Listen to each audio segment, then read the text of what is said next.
പത്രവിതരണക്കാരന്റെ മൃതദേഹം ദുരൂഹ സാഹചര്യത്തിൽ കത്തിക്കരിഞ്ഞ നിലയിൽ കണ്ടെത്തി. കൊട്ടിയം മയ്യനാട് റൂട്ടിൽ ഗവൺമെന്റ് ട്രാൻസിസ്റ്റ് ഹോമിന് സമീപം ആളൊഴിഞ്ഞ പുരയിടത്തിലാണ് മൃതദേഹം കണ്ടെത്തിയത്. കൊട്ടിയം തെക്കേ തട്ടാരവിള വീട്ടിൽ 65 വയസ്സുള്ള ബാബുവിന്റെ മൃതദേഹമാണ് കത്തിക്കരിഞ്ഞ നിലയിൽ കണ്ടെത്തിയത്. മയ്യനാട് പ്രദേശത്തെ പത്രവിതരണക്കാരൻ കൂടിയായ ബാബു തന്റെ ബൈക്കിന്റെ താക്കോൽ കാണാനില്ല എന്ന് പറഞ്ഞ് കഴിഞ്ഞ രാത്രിയാണ് വീട്ടിൽ നിന്ന് ഇറങ്ങിയതെന്ന് പറയുന്നു. വീട്ടുകാർ തിരച്ചിൽ നടത്തിയെങ്കിലും ഇയാളെ രാത്രി കണ്ടെത്താനായില്ല. സ്കൂട്ടറിന്റെ താക്കോല് കളഞ്ഞുപോയി കഴിഞ്ഞ് ഇവിടെ വന്ന് താക്കോല് ചോദിച്ചു. ഞാൻ പറഞ്ഞു താക്കോലില്ലെന്ന്. ഞാൻ അണ്ണൻ പത്രം ഇടുന്ന പൈസ മേടിക്കാൻ പോയ വീട്ടിൽ ചെന്ന് നോക്ക്, അവിടെ എവിടെയെങ്കിലും വീണതായിരിക്കും. അങ്ങനെ പറഞ്ഞും കൊണ്ട് അങ്ങ് ഇറങ്ങിപ്പോയതാണ്. പിന്നത്തെ ഒരു വിവരവും.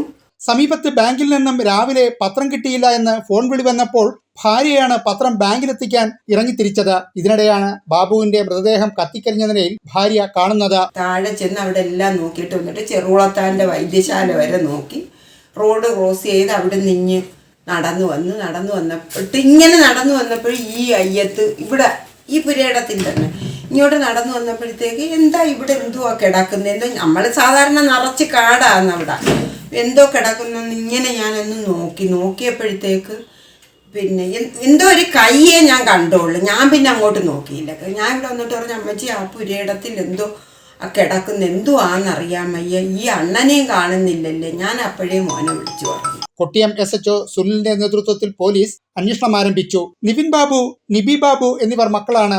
ഇരുവരും കൊട്ടിയം ഹോളിക്രോസ് ആശുപത്രിയിലെ നഴ്സുമാരാണ്. News bureau, Kottiyam.